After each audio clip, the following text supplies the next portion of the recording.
நண்பர்கள் அனைவருக்கும் காலை மாலை மதிய வணக்கங்களை தெரிவித்துக் கொள்வது உங்கள் நண்பன் அருண். இன்னை வீடியோவில் நம்ம எதை பற்றி பார்க்க போகிறோம் அப்படின்னு பார்த்தீங்கன்னா, அவங்கள்ட்ட இந்தியா டிரைவிங் லைசன்ஸ் இருந்துச்சு அப்படின்னா வெளிநாட்டில் எப்படி வேலை வாங்கலாம், குறிப்பாக பார்த்தீங்க அப்படின்னா அரபு கண்ட்ரீஸில் சிங்கப்பூரில் வந்துட்டு எப்படி வேலை வாங்கலாம், அதுக்கான வழிமுறைகள் என்னென்ன அப்படிங்கிறத ஒன் பை ஒன்னாக பார்த்துடலாம். இந்த மாதிரியான யூஸ்ஃபுல்லான இன்ஃபர்மேஷனை நீங்கள் நல்லபடியாக லைஃப்பில் வந்து வெளிநாடு போய் சாதிக்கணும் அப்படின்னு நினைக்கிறவங்களுக்கு வந்துட்டு பார்த்தீங்க அப்படின்னா நம்ம சேனல் வந்து ரொம்ப யூஸ்ஃபுல்லாக இருக்கும். ஸோ மறக்காம நம்ம சேனலை சப்ஸ்கிரைப் பண்ணி வச்சுக்கோங்க. அதே மாதிரி இந்த மாதிரி வெளிநாடு வேலைவாய்ப்பு தகவல்கள்லாம் நீங்கள் தெரிஞ்சுக்கணும் அப்படின்னு நினச்சிங்கன்னா நம்மளோட வாட்ஸ்அப் சேனலோட லிங்க்கை வந்து நான் டிஸ்கிரிப்ஷனில் கொடுக்குறேன். மறக்காமல் அதில் ஜாயின் பண்ணிக்கோங்க. நிறையா வந்துட்டு பார்த்தீங்க அப்படின்னா அதில் வந்து வேகன்சி, ஜாப் வேகன்சிஸு, வெளிநாடு சம்மந்தமான நியூஸ்லாம் வந்துக்கிட்டே இருக்கும். ஸோ அது எல்லாத்தையுமே நீங்கள் பார்த்தீங்க அப்படின்னா குறிப்பாக வந்து வேலைவாய்ப்பு தகவலை பார்த்தீங்க அப்படின்னா வந்துட்டு உங்களுக்கு அதில் போய் நீங்கள் அதை படித்து பாருங்கள். உங்களுக்கு அதில் என்ன வேலை வந்திருக்கு, எவ்வளோ சம்பளம் சொல்கிறாங்க, என்ன குவாலிஃபிகேஷன் கேட்குறாங்க, இது எல்லாமே நீங்கள் தெரிஞ்சுக்கிட்டு அதுக்கப்புறம் அதிலே வந்துட்டு அந்த ஏஜென்சியோட நம்பரு இல்லைனா அந்த ஏஜென்சியோட கான்டாக்ட் டீட்டெயில்ஸ், இமெயில் ஐடி இந்த மாதிரி கொடுத்துருப்போம். ஸோ அதுக்கு வந்து நீங்கள் உங்களோட டாக்குமெண்ட் அனுப்புனீங்க அப்படின்னா இமீடியட்டாக அவங்க கால் பண்ணி உங்களுக்கு இன்டர்வியூ அரேஞ்ச் பண்ணி கொடுப்பாங்க. இன்டர்வியூ அரேஞ்ச் பண்ணதுக்கப்புறம் உங்களுக்கு விசா கொடுப்பாங்க. அதுக்கப்புறம் நீங்கள் அவங்க சொல்கிற சர்வீஸ் சார்ஜ் கட்டிக்கலாம். லைசன்ஸ்ட் ஏஜென்சி அப்படிங்கிறதுனால சர்வீஸ் சார்ஜ் ரொம்ப கம்மியாக தான் இருக்கும். ஸோ கட்டி நல்லபடியாக வெளிநாடு போகலாம். ஓகேங்களா? ஸோ மறக்காமல் வாட்ஸ்அப் சேனலில் ஃபாலோ பண்ணிக்கோங்க. ஓகே, ஃபஸ்ட்டு வந்து பார்த்தீங்க அப்படின்னா வந்துட்டு இப்போ நீங்கள் டிரைவிங் லைசன்ஸ் இங்கே வச்சுருக்கீங்க அப்படின்னா மினிமம் வந்து ஒரு 6 மந்த்தாவது வந்து உங்களுக்கு வந்து இங்கே எக்ஸ்பீரியன்ஸ் இருக்க மாதிரி பார்த்துக்கோங்க. இது வந்து ரொம்ப ரொம்ப நல்லது. இது எதுக்குன்னு கேட்டிங்க அப்படின்னா வந்துட்டு சிங்கப்பூர் போகிறதுக்கு இந்த 6 மந்த் எக்ஸ்பீரியன்ஸ் கண்டிப்பாக தேவைப்படும். சிங்கப்பூர் போனீங்க அப்படின்னா நீங்கள் என்ன பண்ணலாம் அப்படின்னு கேட்டிங்கன்னா உங்களோட இந்தியன் டிரைவிங் லைசன்ஸை சிங்கப்பூர் டிரைவிங் லைசன்ஸாக கன்வெர்ட் பண்ணி நீங்கள் வந்து ட்ரைவ் பண்ணலாம். இது ஒரு வழி. ஓகேங்களா? இன்னொரு வழி என்ன அப்படின்னு கேட்டிங்கன்னா சிங்கப்பூருக்கு நான் சொல்கிறேன், அடுத்தது அரபு கண்ட்ரிக்கு நான் சொல்கிறேன். இன்னொரு வழி என்ன அப்படின்னு கேட்டிங்கன்னா நீங்கள் வந்துட்டு பேட்ச் இல்லைனா ஹெவி வச்சுருக்கீங்க அப்படின்ற பட்சத்தில் சிங்கப்பூரில் இப்போ எப்படி எடுக்கிறாங்க அப்படின்னு கேட்டிங்கன்னா அதாவது இப்போ வேர் ஹவுஸுக்கெலாம் வந்து டெலிவரி டிரைவர் தேவைப்படுறாங்க. ஸோ அப்போ எப்படி எடுக்கிறாங்க அப்படின்னு கேட்டிங்கன்னா யாராவது டிகிரி ஹோல்டர் இருந்தாங்கன்னா எஸ்பாஸ் இபாஸில் எடுத்துக்கிறாங்க. எடுத்துக்கிட்டு ஆல்ரெடி அங்கே டிரைவர் இருப்பார்ல அவருக்கு அசிஸ்டண்ட்டாக அவருக்கு ஹெல்ப் பண்ணுற மாதிரி போக வைக்கிறாங்க. அது எத்தனை நாள் வரைக்கும் அப்படின்னு கேட்டிங்கன்னா உங்களோட இந்தியா டிரைவிங் லைசன்ஸ் நீங்கள் கன்வெர்ட் பண்ணிவிட்டு சிங்கப்பூர் டிரைவிங் லைசன்ஸாக மாற்றுற வரைக்கும் இந்த மாதிரி வந்துட்டு போக வைக்கிறாங்க. அதுக்கப்புறமேட்டு சிங்கப்பூர் டிரைவிங் லைசன்ஸ் எடுத்தோடனே வந்து உங்களுக்கு தனியாக வண்டி கொடுத்து உங்களுக்கு டிரைவருக்கு உண்டான சம்பளத்தை கொடுத்து அப்படியே வேலைக்கு வச்சுக்கிறாங்க. ஓகேங்களா? இது மாதிரி நம்ம எஸ்ஜி தமிழன் பேஜை ஃபாலோ பண்ணவர், நம்ம எஸ்ஜி தமிழன் சேனலை ஃபாலோ பண்ணவர் நல்லபடியாக வந்து இந்த மாதிரி வேலைக்கு போய் நல்ல சம்பளத்தில் சிங்கப்பூரில் இருக்கார். இப்போ வந்து நீங்கள் ஜென்ரல் ஒர்க்கராக நீங்கள் போகிறீங்கன்னு வச்சுக்கோங்களேன். நீங்கள் ஜென்ரல் ஒர்க்கராக போய் அங்கே போயிட்டு டிரைவிங் லைசன்ஸ் எடுத்து நீங்கள் மாறுறது அப்படிங்கிறது ரொம்ப ரொம்ப சிரமம். ஏன்னு கேட்டிங்க அப்படின்னா அந்த கம்பெனிக்கு ஜென்ரல் ஒர்க்கர் தான் தேவை. அதனால உங்களை வந்து கிளாஸுக்கு அனுப்புறதுக்கே ரொம்ப லேட் ஆகும். கிளாஸுக்கு அனுப்ப மாட்டாங்க கம்பெனி. நீங்களாக தான் வந்து உங்களுக்கு கிடைக்கிற டயத்தை பயன்படுத்தி நீங்கள் போய் லைசன்ஸ் எடுக்கிறதுக்கு ரொம்ப லேட் ஆகும். அதே சமயத்தில் இந்த மாதிரி வந்து எஸ்பாஸ்லேயோ இல்லை இபாஸ்லேயோ டெலிவரி டிரைவராக எடுக்கிறாங்க அப்படின்னா உங்களை வந்து அவங்களுக்கு தேவையே டிரைவர் தான் அப்படிங்கிறதுனால உங்களை வந்து சீக்கிரமே வந்து கிளாஸ் முடிக்க வச்சுருவாங்க. அதிகபட்சம் ஒரு 2 அல்லது 3 மாதத்துக்குள்ளார நீங்கள் டிரைவராக மாறிட முடியும். ஓகேங்களா? இது வந்து ஒரு பெஸ்ட் ஆப்ஷனு. இந்த மாதிரி வேகன்சி இப்போ அடிக்கடி பார்த்தீங்க அப்படின்னா நம்ம பேஜில் வந்துக்கிட்டு இருக்குது. ஸோ நம்ம பேஜை மறக்காமல் ஃபாலோ பண்ணிக்கோங்க. ஓகேங்களா? அடுத்ததாக பார்த்தீங்க அப்படின்னா வந்துட்டு இன்னொரு வழி இருக்குது. அது என்ன அப்படின்னு கேட்டிங்கன்னா இதே மாதிரி தான். நீங்கள் பேட்ச் இல்லைனா ஹெவி வச்சுருக்கீங்க அப்படின்ற பட்சத்தில் பிஎஸ்ஏல வந்து நீங்கள் டிரைவராக போகலாம். இது வந்து ஒரு best option. So PSA driver அப்படின்னா சிங்கப்பூர் போர்ட் ஆஃப் அத்தாரிட்டி இருக்காங்க பார்த்தீங்களா, அதாவது சிங்கப்பூர் துறைமுகத்தில் அந்த கண்டெய்னர்ஸ் எல்லாம் வந்துட்டு நீங்கள் மூவ் பண்ணுற வேலை. ஸோ அதில் வந்து நீங்கள் டிரைவராக போகலாம். இதுக்கு பார்த்தீங்க அப்படின்னா வந்துட்டு பேட்ச் இல்லைனா ஹெவி லைசன்ஸ் இருந்தாலே போதும். நேரடியாக சிங்கப்பூரில் இருந்து வந்து இன்டர்வியூ எடுப்பாங்க. அதில் நீங்கள் செலக்ட் ஆகிட்டீங்க அப்படின்னா பிஎஸ்ஏலையும் நீங்கள் டிரைவராக போகலாம். ஸோ இது ஒரு சிறந்த வழி. ஓகேங்களா? பிஎஸ்ஏல டிரைவராக போயிட்டீங்கன்னா நீங்கள் கண்டெய்னர் டிரைவராக இருக்கலாம். எனக்கு இங்கே வந்து கண்டெய்னர் டிரைவர் ஓட்ட தெரியாது அப்படின்னா அதுக்கு தான் சென்னையில் ட்ரைனிங் கொடுக்குறாங்க. ஓகேங்களா? ஸோ இது ஒரு பெஸ்ட் ஆப்ஷன்.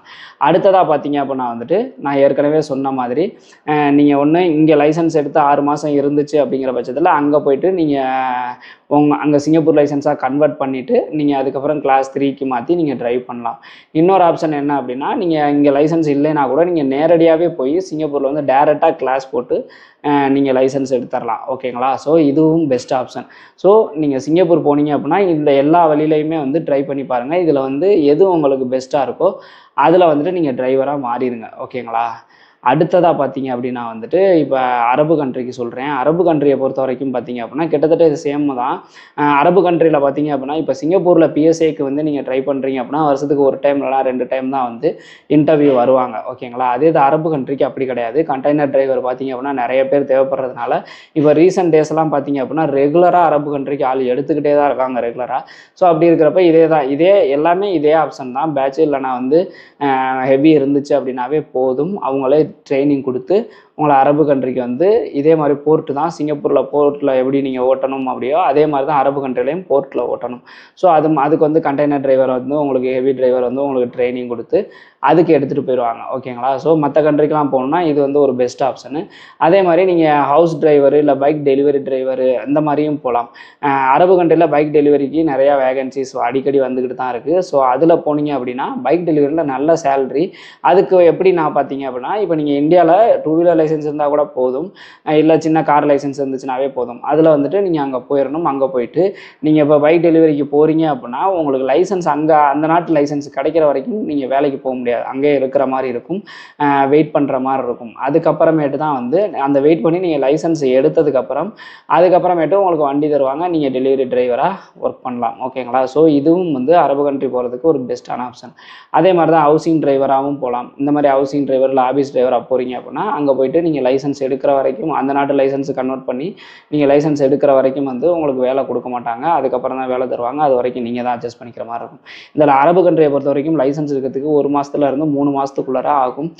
வேகமாக நீங்கள் கரெக்டாக பண்ணிட்டீங்க, பர்ஃபார்மன்ஸ் பண்ணிட்டீங்க அப்படின்னா 1 மாதத்துலேயே எடுத்துடலாம். அப்படி இல்லைனா நீங்கள் ஃபெயில் ஆனீங்க அப்படின்னா 2 அல்லது 3 மாதம் கூட ஆகும். அது வரைக்கும் நீங்கள் அங்கே சர்வே பண்ணுறதுக்கு உண்டான செலவுகளை நீங்கள் பார்த்துக்கிற மாதிரி இருக்கும். ஓகேங்களா? ஸோ அரபு கண்ட்ரிக்கு போனீங்கன்னா இது இப்படியும் போகலாம். அடுத்ததாக பார்த்தீங்கன்னா எப்படி நம்ம பிஎஸ்ஐயில் போகிறோமோ அது மாதிரியும் போகலாம். ஹவுசிங் டிரைவராகவும் போகலாம். ஹவுசிங் டிரைவராக போனீங்க அப்படின்னா அதே தான், நீங்கள் அங்கே போயிட்டு அரபு கண்ட்ரி லைசன்ஸ் மாற்றுற வரைக்கும் நீங்கள் வந்து நான் ஒர்க்கராக இருக்கிற மாதிரி தான் இருக்கும். அப்படி இல்லை அப்படின்னா ஹவுசிங் டிரைவரெல்லாம் போனீங்கன்னா அங்கே வந்து அவங்க வீட்டில் ஏதாவது நீங்கள் வேலைகள் பார்க்குற மாதிரி இருக்கும். ஸோ இப்படி தான் வந்து டிரைவிங் லைசன்ஸ் வந்து நீங்கள் எடுக்க முடியும். இப்போ வந்துட்டு உங்களுக்கு டிரைவிங் லைசன்ஸை பொறுத்த வரைக்கும் ஒரு தெளிவான ஐடியா கிடச்சிருக்கும். நீங்கள் டிரைவராக போகணும், டேரெக்டாகவே நீங்கள் டிரைவராக போகணும்னு நினச்சிங்க அப்படின்னா இங்கேயே வந்துட்டு நீங்கள் ஏஜென்ட்கிட்ட தெளிவாக சொல்லிடுங்க, நான் வந்து டிரைவராக தான் போகணும், ஸோ எனக்கு டிரைவர் வேலை வந்தால் மட்டும் கொடுங்க அப்படிங்கிற மாதிரி சொல்லிடுங்க. ஏன் அப்படி சொல்கிறேன் அப்படின்னா ஒரு சில ஏஜென்ட்டுகள் வந்து அங்கே வந்து உங்களுக்கு வந்து நீங்கள் அங்கே போனீங்கன்னா உங்களுக்கு வந்து கண்டிப்பாக டிரைவிங் லைசன்ஸ் எடுத்து கொடுத்துருவாங்க, டிரைவராக மாற்றிக்காங்க, ஃபஸ்ட்டு கொஞ்சம் நாளைக்கு நீங்கள் ஜென்ரல் ஒர்க்கராக ஒர்க் பண்ணுங்க அப்படிங்கிற மாதிரி சொல்லி அனுப்புகிறாங்க. அப்படின்னா மோஸ்ட்லி வந்து உங்களுக்கு டிரைவிங் லைசன்ஸ் மாற்றி கொடுக்குறதுக்கு வாய்ப்புகள் ரொம்ப கம்மி. ஓகேங்களா? ஸோ அந்த ஜென்ரல் ஒர்க்கர்லேயே போட்டு உங்களை கொலையாக கொண்டுருவாங்க. அதனால நீங்கள் இங்கேருந்து போகையிலே கம்பெனியில் இன்டர்வியூ பண்ணாங்கன்னா கம்பெனியில் தெளிவாக பேசிக்கங்க. அப்படி இல்லை அப்படின்னா ஏஜென்ட்கிட்ட தெளிவாக பேசுங்க. டிரைவர் வேலைன்னா டிரைவர் வேலை தான் நான் போகிறேன், ஃபஸ்ட்டு இந்த ஜென்ரல் ஒர்க்கராக போயிட்டு அதுக்கப்புறம் டிரைவிங் மாற்றுறேன் இப்படின்லாம். ஸோ இப்போ இதுக்கெல்லாம் நான் வரல, இந்த விளையாட்டுக்கு நான் வரல, இதை நான் ஒத்துக்க மாட்டேன், எனக்கு ஸ்டார்டிங்லேயே டிரைவராக கொடுக்குற மாதிரி இருந்தால் நான் போகிறேன், இல்லைனா போகாதீங்க போகல அப்படிங்கிற மாதிரி சொல்லிடுங்க.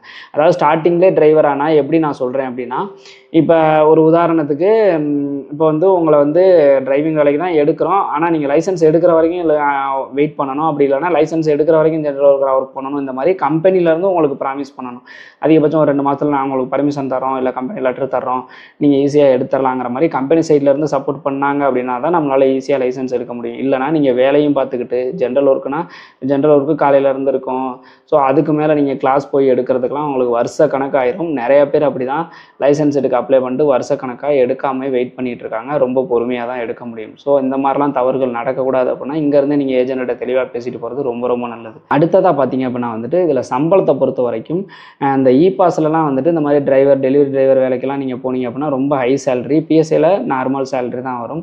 சிங்கப்பூரை பொறுத்த வரைக்கும் ஓரளவுக்கு ஓகே தான். அரபு கண்ட்ரி பார்த்தீங்க அப்படின்னா மினிமம் 30 to 40,000 வந்து சேலரி வரும். இருக்கிறதுலே ஹை சேலரி வந்து பார்த்தீங்க அப்படின்னா வந்துட்டு நம்ம பாஸ் பாஸில் டிரைவராக போனால் தான் ஹை சேலரி. அடுத்ததாக பார்த்தீங்க அப்படின்னா வந்துட்டு நீங்கள் அங்கே போயிட்டு சிங்கப்பூர் லைசன்ஸ் மாற்றிட்டீங்க அப்படின்னா கண்டிப்பாக உங்களுக்கு இன்க்ரிமெண்ட் தருவாங்க. அரபு கண்ட்ரியை பொறுத்த வரைக்கும் பைக் டெலிவரியில் நல்லா சம்பாதிக்கலாம். எப்படின்னு கேட்டிங்கன்னா இப்போ உங்களுக்கு பைக் டெலிவரியில் பேசிக் சம்பளம் ஒன்று கொடுத்துருவாங்க, அதுக்கப்புறம் டெலிவரிக்கு இவ்வளோன்ற மாதிரி வந்து கமிஷன் எக்ஸ்ட்ரா உங்களுக்கு கிடைக்கும். ஸோ அது நீங்கள் எந்த அளவுக்கு நீங்கள் ஒர்க் பண்ணுறீங்களோ அந்த அளவுக்கு வந்து டெலிவரி டிரைவருக்கு வந்து நல்ல சேலரி கிடைக்கும். ஸோ நீங்கள் லைசன்ஸ் வச்சுருக்கீங்க, வெளிநாடு போகணும் அப்படின்னு நினைக்கிறீங்கன்னா இதை மட்டும் கரெக்டாக ஃபாலோ பண்ணிங்க அப்படின்னா நல்லபடியாக போயிடலாம். இந்த மாதிரி டிரைவர் வேலையெல்லாம் வந்து அடிக்கடி நம்ம சேனல்லையும் போட்டுகிட்டே இருக்கும். ஸோ நம்ம சேனலோட லிங்கை வந்து டிஸ்கிரிப்ஷனில் கொடுக்குறேன், மறக்காமல் அதில் போய் பாருங்கள். வேலை வாய்ப்புக்கு உங்களுக்கு குவாலிஃபிகேஷன் இருக்குது அப்படின்ற பட்சத்தில் தாராளமாக அப்ளை பண்ணுங்கள். லைசன்ஸ் ஏஜென்சி மூலமாக பண்ணுறதுனால ரொம்ப குறைந்த செலவுலேயே வந்து உங்களால் வெளிநாடு போக முடியும். இந்த மாதிரியான இன்ஃபர்மேஷன்லாம் தெரிஞ்சுக்கணும்னு நினச்சின்னா மறக்காம நம்ம சேனலை சப்ஸ்கிரைப் பண்ணி வச்சுக்கோங்க. மீண்டும் ஒரு வீடியோவில் சந்திப்போம். பாய்.